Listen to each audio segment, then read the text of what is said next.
பார்த்த உடனே காட்சி நாயை மூச்சு நாயை பார்த்த உடனே உடம்பெல்லாம் ரத்த கோரமா இருக்க என்று சொல்லி எப்படி வார தெரியுமா? பாதாள கட்டி அதனை அடித்துக் கொண்டு எப்படி வருகிறார்? அலறி நல்ல தான் அடித்து ஓடோடி வாராளே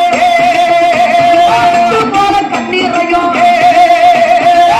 நல்ல சோற விட்டாளே போல கண்ணீரையும் நல்ல சோற விட்டு நாடதிலை ஐயருக்கு மையனாரோ ஐயனாரோ ஐயனாரோ ஐயனாரோ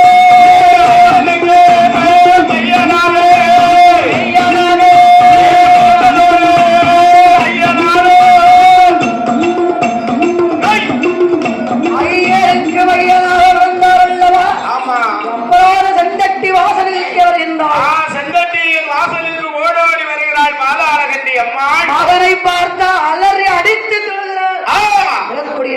அப்பதான் செந்தண்டி ஐயனிடம் முறையிடம் பாதாள கண்டி பெண்ணான் துடித்து நிற்கிறார். ஆமா அம்மா ஏ ஐயா ஐயா எப்ப ஏ செந்தட்டி ஐயனை நீர் கொடுத்த குழந்தையை நீரை எடுத்து விட்டீரே, நீரை பிடுங்கி விட்டாயே. ஆமா அப்படி என்று அழகு புறம்பக்கூடிய நேரத்தில் ஆமா மகன் இல்லாத இடத்தில் என்னுடைய மகன் உயிரை மறுபடி மாற்றித் தர வேண்டும். மகன் இல்லாத உலகத்துல இல்லைன்னா நான் இருக்க மாட்டேன். அப்படி என்று என் தாயார பாட எண்ணி சரி அந்த இடத்தில் நாக்கை பிடுங்கி உயிரை விட்டாள். ஆமா அது உயிரை விட்ட நேரத்தை சரி இரண்டு பேரும் உயிரானது யாருக்கு தெரிந்தது? யார் காலில் தஞ்சமடைகிறது?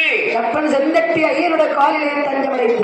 தஞ்சமடைகிறது. தஞ்சம் அடைந்த நேரத்தை ஆமா யாருக்கு தெரிந்தது? யாருக்கு தெரிகிறது? இருவேர்களுக்கு இருவேறு உயிரானது ஆண்டவன் சிவபெருமான் அறிந்தார், கைலாசத்திலே அறிந்தார்.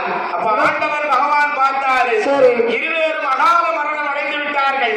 இவர்கள் இருவேர்களையும் மறு நல்ல பிறவியாக பிறவி செய்ய வேண்டும் என்று முன் பிறவிலே மனித பிறவி, மறு பிறவிலே தெய்வ பிறவியாக இருக்க வேண்டும் என்று தெய்வ பிறவியாக பிறவி செய்ய வேண்டும் என்று சொல்லி ஆண்டவன் சிவபெருமான் கண்டி தலமெடுத்து பிறந்த கொண்டு தட்டி எழுப்ப செந்தட்டியை வாசலிலே காவல் தெய்வமாகவே அவன் திரு பிறந்த கொண்டு தட்டி எழுப்பக்கூடிய உயிர் வச்சு எழுந்துட்டாரே. படல கட்டி